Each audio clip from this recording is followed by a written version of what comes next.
संपूर्ण राज्यात कपडा व्यापाराकरिता प्रसिद्ध असलेल्या अमरावतीमधील बिझीलँड, ड्रीम्सलँड, सिटीलँड हे मार्केट असून यावर लक्ष देण्याकरिता विशेष नोडल ऑफिसरसह 30 कर्मचाऱ्यांची टीम जिल्हाधिकारी शैलेश नवाल यांनी नुकतीच नियुक्त केली आहे।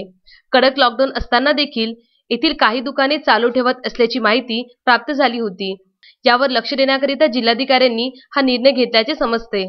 जिल्ह्यासह संपूर्ण राज्यात कोरोनाचा वाढता प्रकोप बघता राज्य सरकारने कडक लॉकडाऊन लावले आहे। त्यातच दर 2 दिवसाआड राज्य शासनाकडून नवीन नियम काढले जात आहे। तर दुसरीकडे मात्र या लॉकडाऊन काळात व्यापार ठप्प पडल्यामुळे व्यापारी हताश झाले आहे, त्यांचे कंबरडे मोडले आहे। त्यामुळे कदाचित ते व्यापारी काही शक्कल लढवून व्यापार करण्याचे धाडस करीत असतील।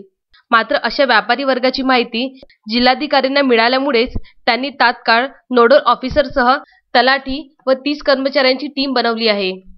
ही संपूर्ण टीम वेगवेगळ्या ग्रुपमध्ये बिझीलँड, ड्रीम्सलँड, सिटीलँड येथे लक्ष देणार असून सकाळी 10 ते सायंकाळी 6 पर्यंत आपले कार्य बजावत राहणार आहे। 30 एप्रिल पर्यंत यांना नियुक्ती केली असल्याची माहिती समोर आली आहे। Vidarbha news bureau, Amravati.